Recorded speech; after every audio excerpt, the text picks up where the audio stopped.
Few days out now from Tangled Web 9, and there's some nagging questions that I feel compelled to address. Firstly, I have received this inquiry time and again in the last few days. What is my motivation for selecting the match of my choosing, which I did, a rematch with Ricky Shane Page? What is the advantage to that? What do I stand to gain? Why, in God's name, would I not opt for a title shot? And the people who are asking that question, in my mind, I just feel like they're missing the point entirely. See, I don't know, maybe I'm a weirdo because it seems that everyone around me is just constantly, desperately seeking the validation that they think is going to come with a belt or a trophy or a medal or something like that.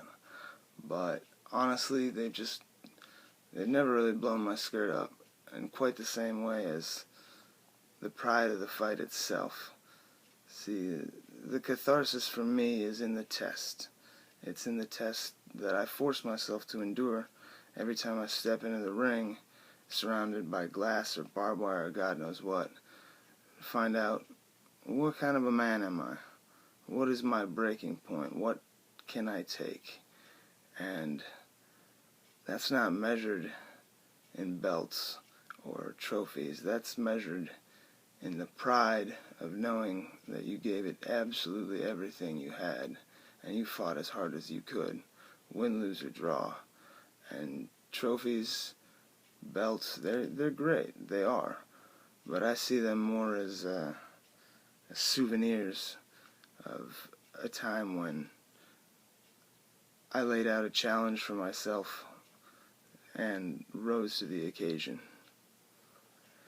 And furthermore, truth be told, my heyday in this business has come and gone with relatively little fanfare, but I'm proud of everything that I've done up to this point.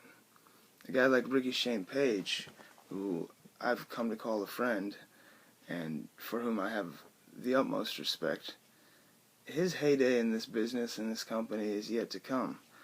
And I feel very strongly that the right thing to do, the honorable thing to do, would be to give him back the opportunity that was unfairly taken away from him by Tim Donst back in February, I think, when he decided that he needed more attention and opted to interject in our match and ruin the whole thing. See, the guys who are currently making their names, earning their scars, trying to climb their way up the ladder in this deathmatch wrestling scene, 5 years from now, those guys are going to be the top boys, and I'll be long gone. And I feel that I will be able to live with myself. I will be the happiest with myself. I'll be bursting with pride if I can look at each and every one of them and know that they all had to prove to me personally that they were deserving of the spot that they're vying for. And that means so much more to me than any belt ever could.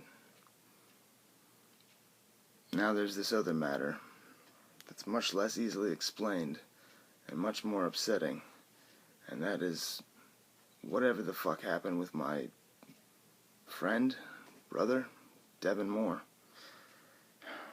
And all I'm going to say for now is that I'm withholding comment until I find out just what the fuck really happened, because I simply can't believe that it's as cut and dried as it seems to be. By the time I found out what had happened, Dev had left.